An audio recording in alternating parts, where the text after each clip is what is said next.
Hello everyone! Episode 50 is finally out, which means it's time to explore all the secrets and Easter eggs in detail.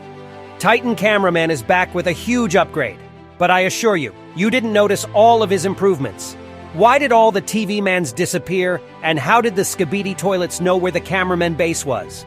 I will tell you everything in this video and analyze in detail all the hidden moments, so watch until the end to not miss anything.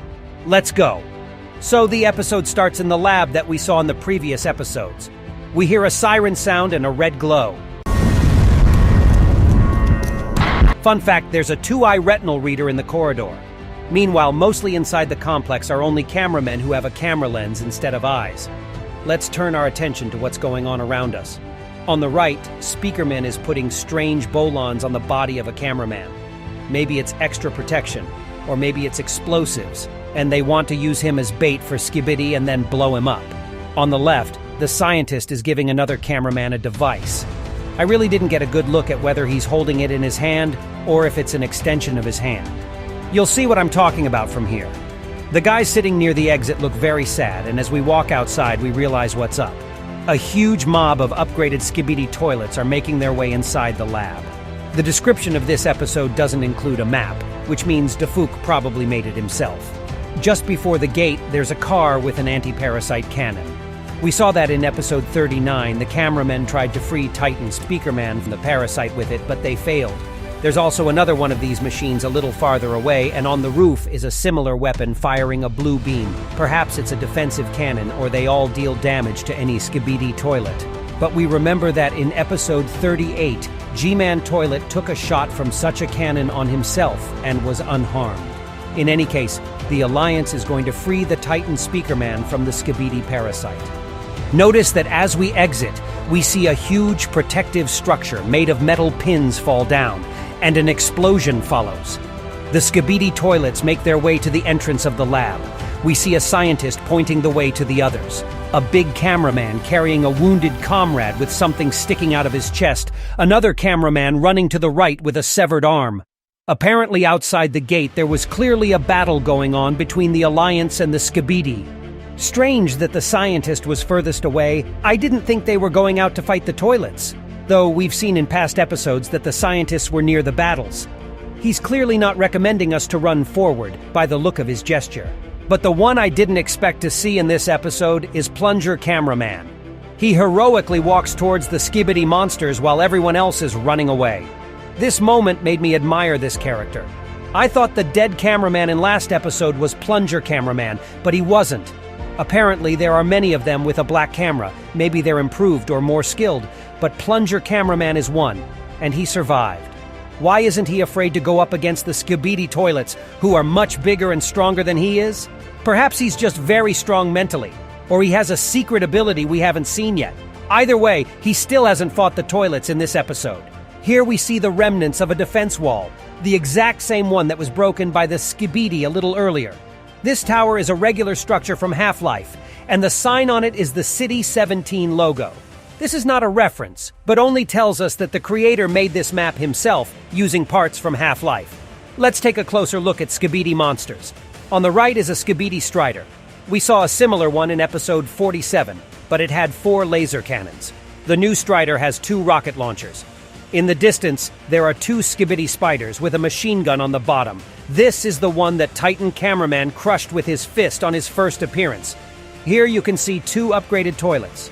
As we remember, the gray toilets are fire-resistant and stronger. Here is this device instead of a cistern already used in other versions of the toilets.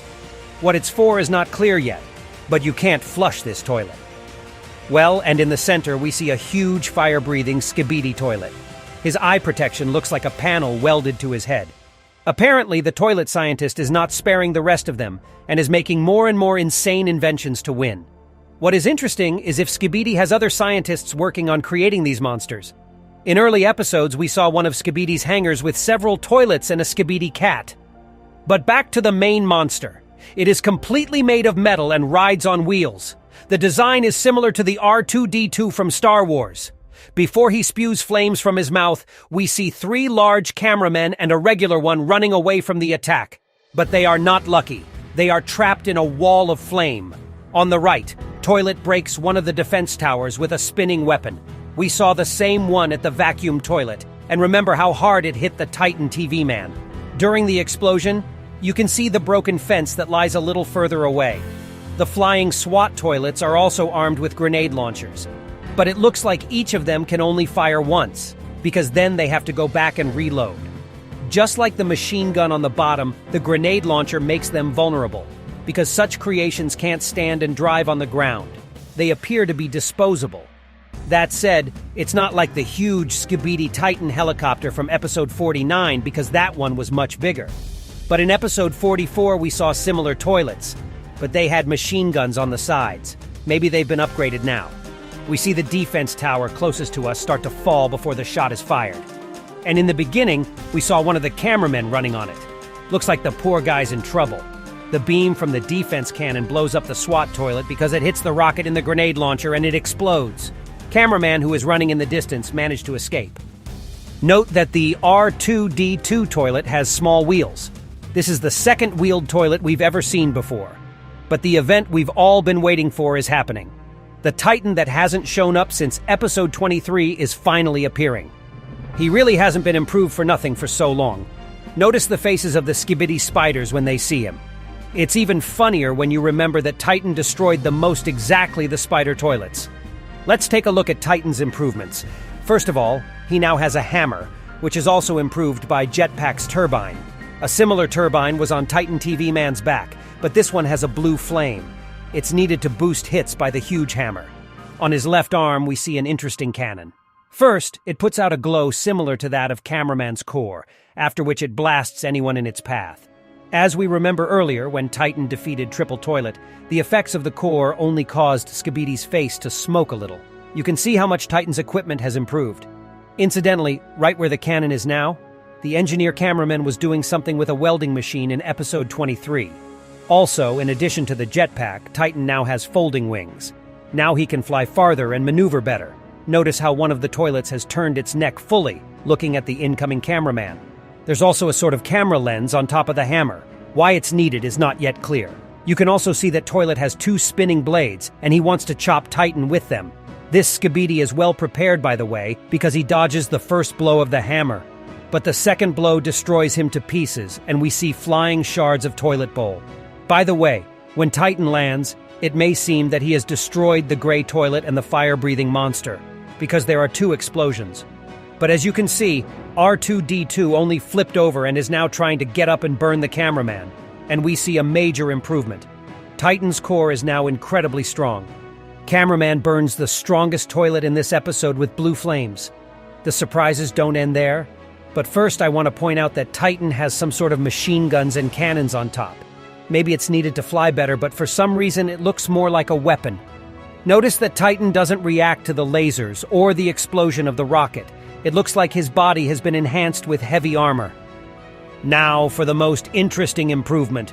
Perhaps not everyone noticed how his hand turned into a powerful magnet, but almost immediately we see the hand in this place again.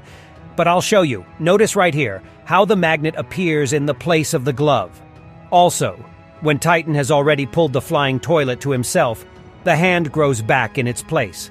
I can assume that he is capable of instant regeneration, so shots and explosions are not dangerous for Titan. Now let's pay attention to the small details. The core in the chest is now better protected. Before it was just a sticking-out camera lens, but now there's a whole structure with metal claws. There are still the same black upgraded cameras on the shoulders, but I didn't notice the flash on the head. Above the main camera, we see some sort of metal fin with a red light visible at the top. It's probably a laser cannon, similar to the latest invention of the TV Mans. By the way, we don't see any TV Man around. It's very strange that they are not there, because they know exactly where the lab is. In the last episode, they delivered the wounded here. But let's move on to Titan. He has a glowing circle on the sides of his head. His coat is also noticeably longer than it was before. Maybe the construction above the camera is to protect him from parasites. After all, if such a strong fighter is infected and starts fighting on the side of the Skibidi toilets, the chances of the cameramen will be very low. Titan shows the famous gesture, and all the other cameramen give a thumbs up. I felt this atmosphere of relief and thankfulness.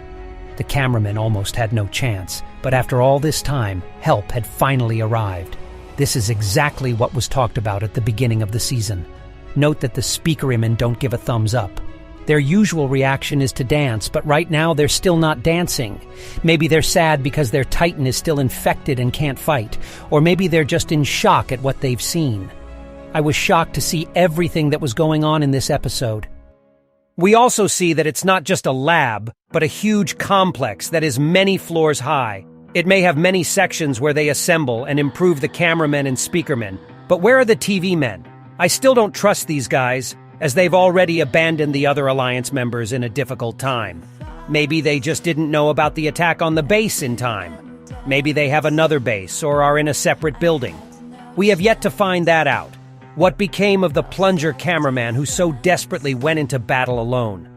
Luckily, he survived. We see him right here in this shot when the toilets are no longer around. I really like this guy. He's brave and well-trained. I'm glad he's alive, and I'm sure there's a special role for him in this show. You might think that this cannon works like the hypnosis of TV men, but it doesn't. When Titan destroys the spider from the back, it still works, and Skibidi explodes. Also notice with what sound the fire-breathing toilet rises. Now notice its neck. It looks like it's cut. He seems to rise up on his last breath to try and destroy the Titan, realizing that he's definitely not going to survive anymore. The Skibidi are very selfless in battle. Maybe they are controlled and manipulated like robots. That's why they do such crazy things.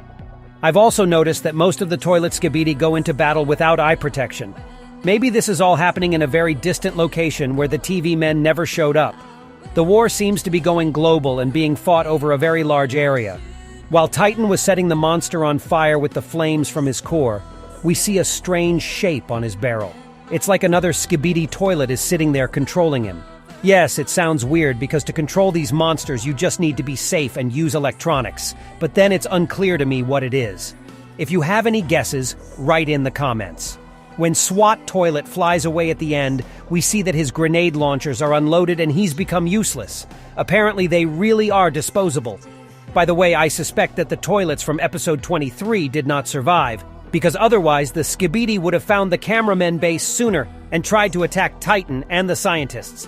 I suspect the TV men are traitors and told the toilets where the base was. In the last episode, we see them teleporting wounded fighters here. And a little while later, the Skibidi army is already breaking down the fence from the base. That's very strange to me. I'm sure after this episode we'll see the final battle of G-Toilet and Titan Cameraman. Based on how many guns the scientists have invented, Speakerman will soon be released from the parasites and join the Alliance side as well.